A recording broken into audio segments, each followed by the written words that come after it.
Hi, I'm Stephanie McLean, and I'm here today with Lee Hilton, the owner of Apartment606 in Florida.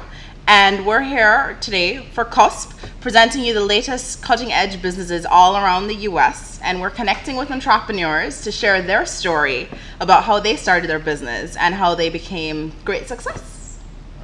Great success. So Lee, how did you end up in Miami? I've been coming back here from New York back and forth for a long time. Okay.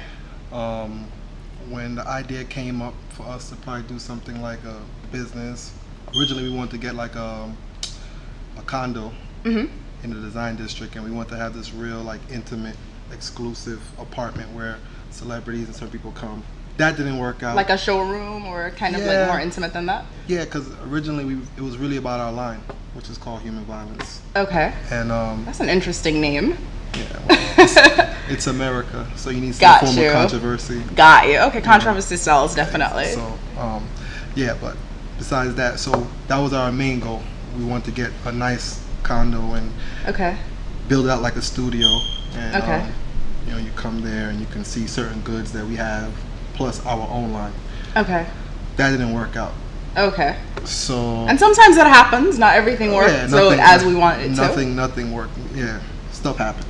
Right. So we went back to the drawing table, and I have two other partners. Okay. Well, three other partners. Okay. The one you met. You just forgot about the other one. Yeah. The other one. Okay. Dune, Jason.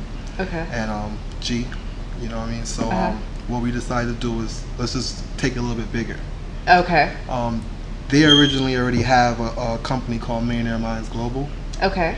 Which is that a fashion line? No, it's more of a business line. Okay. And they own nail boutiques in New York. Okay. They own liquor stores. Okay. They just what they do is they try to invest into people's ideas and et cetera, et cetera. So they're always looking for new people, new investments. You know what I mean? So anybody new out there that might have a great idea. Okay. They're good to connect with. Okay. Yeah, they always give young people a chance. Oh, okay, great. How did you choose this location? All right. Well, for us, fashion is all about intimate and being secluded, and at least for us, you know what I mean. So, we was driving around trying to find the perfect location, which is hard to find. Right, because you didn't want to do South Beach, I'm imagining. No, I mean South Beach is South. I always feel like South Beach is a place to go. Do tourist stuff. Got you. You know what I mean? They have others. Kind of become a tourist trap.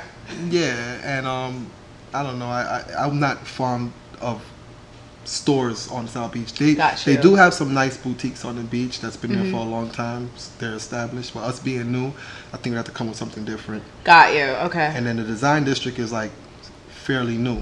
Yeah, a lot of companies are here now. I think Louis Vuitton is moving down here. A lot of big design houses are moving down here now. It's a new place to be. Right. In Miami. Well, LV Moet Group partnered up with Craig, who basically came up with the whole concept of the design district. So they're just bringing all the brands in there. Okay. And interesting. Not only that, we didn't really, we had opportunity to be in the mall. Could have been in shopping strips. Got you. We just tried to find something that just wouldn't make sense to the average person. Right. The suspense. I have people that say, we've been trying to find you guys for 3 weeks. We can't find you guys. It's a bit of a challenge. It's exclusive. It kind of has that air of exclusivity. Something to look forward to. I mean. Got you. Like a destination retail. Right. I believe if you have great product, they'll find you. That's true. You know what I mean? And most of our sales is off of Instagram. Interesting. Okay. I mean, we don't have an abundance of walk-ins, Okay. A lot of foreigners. Okay. But all through social media. Interesting. Believe it or not. Did you hire like a social media strategist, or you just did grow it organically? Just organically. Okay. Even people say Apartment606. I mean, that was my original apartment. That's how the name came about. Because I was gonna ask you, how did you come up with the name Apartment606? Me and Dune used to always come to my house, or I would go to his house. Okay. But it started from my apartment. Interesting. So it was like. So the business started in the apartment. Yeah, well, look at that, and you've grown to like your own. Well, the concept started in the apartment, and then through the grace of God and meeting the right people, and connecting and old school friends, and we happened to get to this point. So how did you go with the process of selecting partners? Because you're in a partnership with 3 other people. Well, my other two partners, Jason and G, for example, they've already had Millionaire Minds Global, so they already had started their business ventures already. Okay. You know, just their whole concept was let's open up a lot of small businesses and you know build. You have to start from somewhere. Right, and, that's true. I knew G through mutual friends for a long time. Well, you know, for a good amount of time. Okay. So you know, when I came with the idea, me and my boy came with the idea of doing. You know, I pitched it to him, and we went to go eat, and that's kind of like how it started. Okay. You know what I mean? I ain't gonna lie. You know, I probably had other people that I could have talked to, but you can't do business with everybody. That's true. You have to be very selective about who you partner with. Right. Interesting. So you know, he happened to just to me they're like that was the perfect scenario. Okay. You know, they don't mind investing. They believe in your dreams and your passion and your vision. You know what I mean? Like some people want to invest money, or some people want to invest, but then they also like control freaks. Right. So then you know, there's so many companies like you look at Margiela, which is a clothing line. The guy Margiela doesn't even own his own company. Right? You know, because when you seek outside investors, it changes the dynamic a lot. Yeah, because at the end of the day, it's about dollars and cents. Right. For them, it's not. It's a business. Yeah. Or so than the passion for fashion, it's a business and bottom line. And G, for example, was into fashion as well too. Okay. You know, probably wasn't as extreme, but you know, but he had a passion for it, and he had so he kind of shared the same vision as well too. Okay. But sometimes to connect the dots is the hard part. Got you. So, I do this every day. Got you. So how was the process of doing your own line? Well, we're still in the process of that, which is it's hard. Yeah, I heard it's a beast. Yeah, whatever you think of has been done. Right, that's true. And I think they have a saying, no, there's no such thing as original thought. Nah, Warren Buffett even says before, you don't try to like reinvent the wheel. Yeah. Just add to it. Yeah. You know what I'm saying? So, and another popular thing I think that they say, so I guess we're getting into business jargons, is just find something that works and just do it. Or do something similar, because probably they've done the market analysis and the testing and they have a proven concept. Right. And even with fashion now, I mean, it's so funny. Everybody you meet, everybody's a stylist. Yeah. Everybody's a fashion designer. That's true. I remember years ago, everybody owns record labels, and everybody, it becomes cliche in America after, it becomes cliche because, in America, you have more people that's followers than leaders. Right. And even when people say, well, you're a fashion designer, I can't even say I'm this fashion designer. I have some designs that I like. Right. I want to put it out and hopefully people like it. Right. But to say you're a designer, you need to have a lot of accomplishments to stand.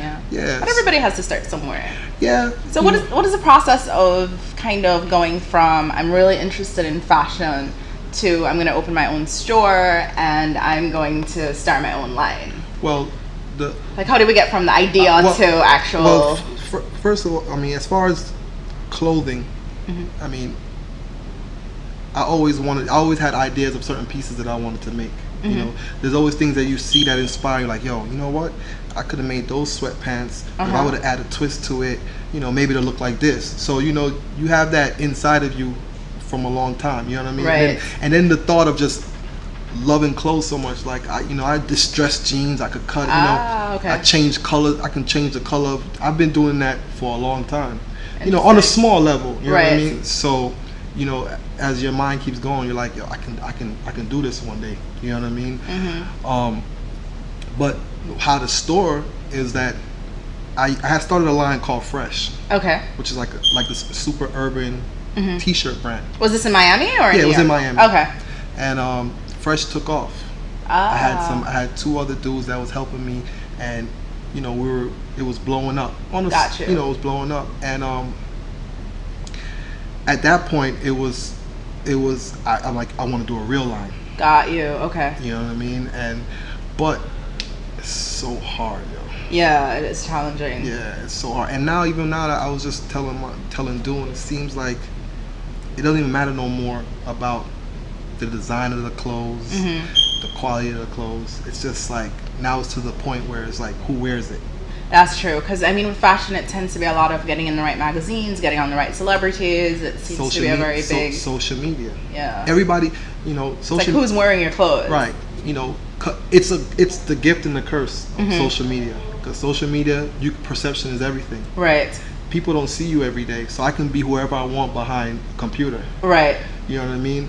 So, I mean, then the good thing about it is if you are a new designer and you do have good stuff, then you can reach the masses. Right, because I mean, if you get it on the right people and it's it's out there. Yeah. I mean, that's one of the good things I think with the internet is that it makes you get to market a lot faster than before when you had to do all this other stuff. It's like you can just do something and get it out there and the whole world can see it. But then it gets saturated. That's true too. Because then it's like, you know, like what you're doing. You know, next thing you know, you set the way. Now everybody's doing it. Right. And you know, they take shortcuts because there's blueprints. Right.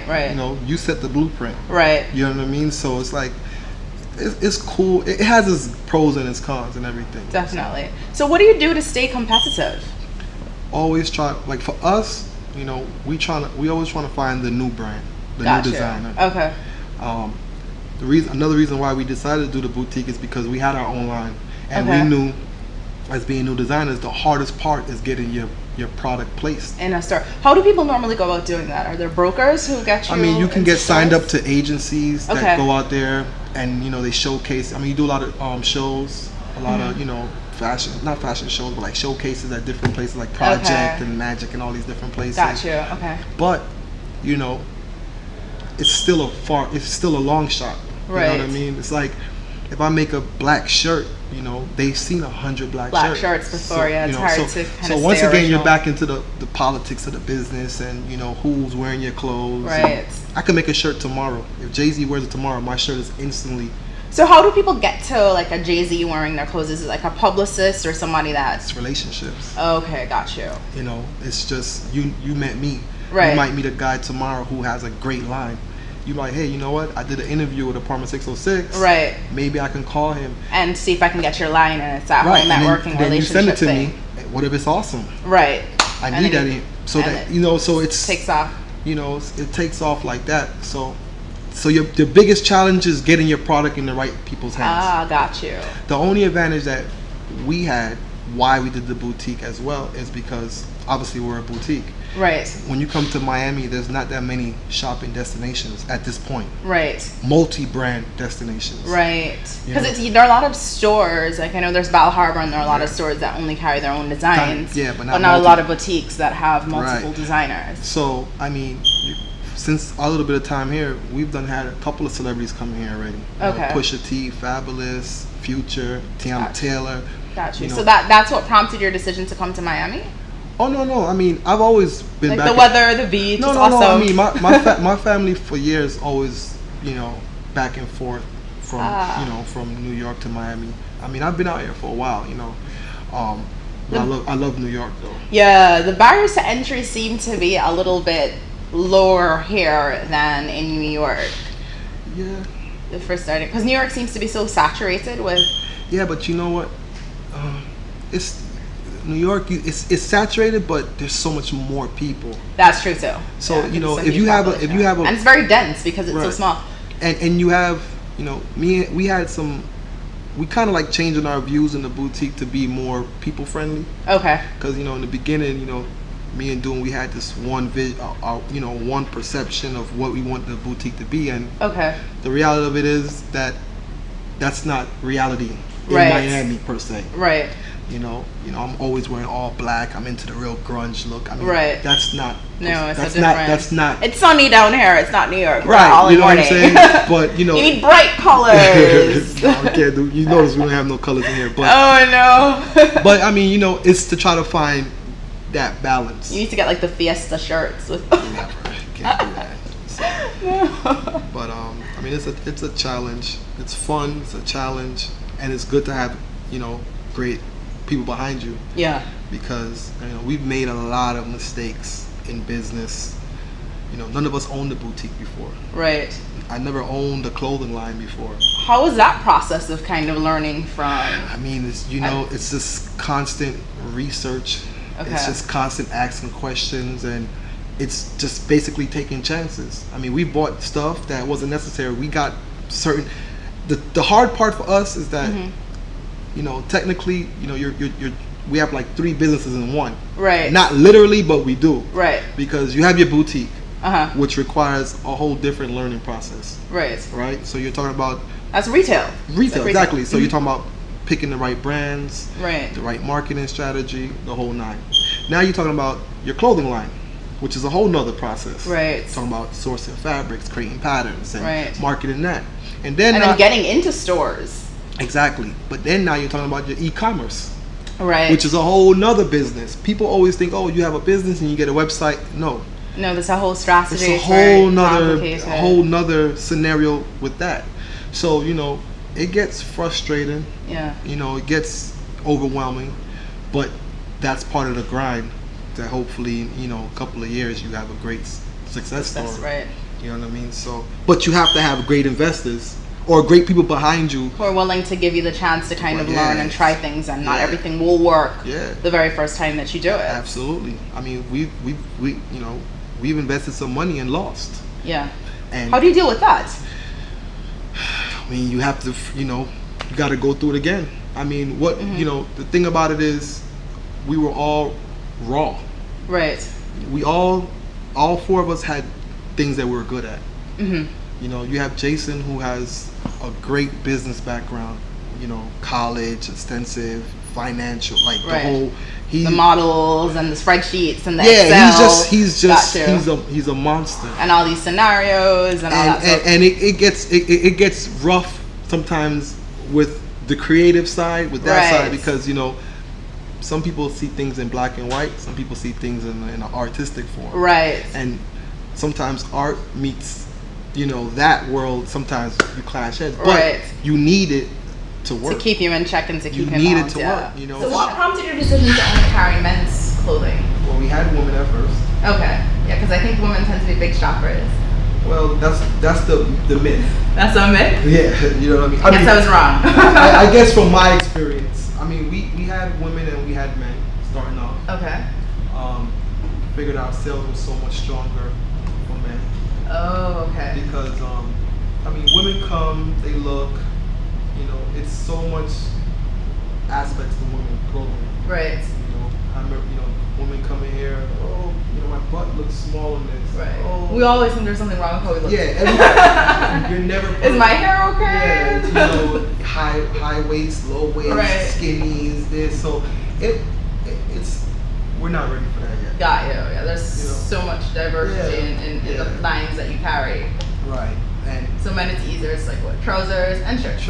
And shorts. And shorts. And, Got you. You know, just trying to stay cutting edge with some dope brands. But for the most part, women was just too much. Ah, got you. Wow. The girls were giving you problems. Oh my God. I mean, they'll come in, they'll go and try on 30 things and find a flaw in everything, and then buy one thing. Yeah. You know, I mean, it is what it is.